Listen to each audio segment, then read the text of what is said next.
Lucky കൊതിയോടെ തിന്നുകൊണ്ടിരിക്കുന്നത് എന്തുവാണെന്നറിയാമോ? ആപ്പിളാണേ.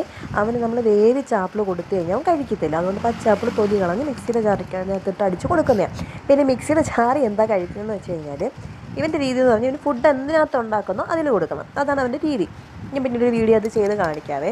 അവനിപ്പം നമ്മളിപ്പം Tony സ്റ്റാർക്കിൻ്റെയൊക്കെ plate vessel set ഉണ്ടല്ലോ, അതിന് വാങ്ങിയിട്ടുണ്ട്. പക്ഷേ അതിനകത്ത് നമ്മൾ ചെയ്യുന്നത് ഇപ്പം ഫ്രൂട്ട്സ് ഉടയ്ക്കുന്നത്, അതുപോലെ സെർലാക്ക് കലക്കുന്നത്, അതൊക്കെ അതിൽ ചെയ്യുന്നത് കൊണ്ട് അവനാദ്യം തന്നെ കൊടുത്താൽ കഴിക്കും. പക്ഷേ ഇതിപ്പോൾ മിക്സിക്കകത്ത് അടിക്കുന്ന സാധനങ്ങൾ മിക്സിയുടെ ജാറിൽ കൊടുത്താലേ അവൻ കഴിക്കും. അതാണ് അവൻ്റെ രീതി. അത് എന്തുകൊണ്ട് അങ്ങനെ വന്നത് എനിക്കറിയില്ല. ആദ്യമൊന്നും അങ്ങനെ അല്ലായിരുന്നു.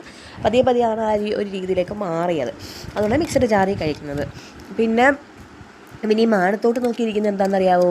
നല്ല മഴ പെയ്യുകയാണേ. അപ്പോൾ മഴ ആസ്വദിച്ചിരിക്കുക കൊച്ചു പുറത്ത്. അതുകൊണ്ട് ഈ മാനത്തോട്ട് നോക്കി ഇങ്ങനെ ഇരിക്കുന്നതുകൊണ്ട് നമുക്കും എന്തായാലും ഫുഡ് കൊടുക്കാൻ നല്ല എളുപ്പമായി. പിന്നെ അവന് സ്പീഡി കൊടുക്കുന്നതെന്ന് പറഞ്ഞാൽ സ്പീഡിൽ കൊടുത്താലേ അവൻ കഴിക്കത്തുള്ളൂ. പതിയെ കൊടുത്തു കഴിഞ്ഞാൽ അവന് ദേഷ്യം വരും, ഇറങ്ങി അവൻ്റേതായിട്ട് പരിപാടിക്ക് പോകും. അതുകൊണ്ടാണ് കേട്ടോ സ്പീഡി കൊടുക്കുന്നത്.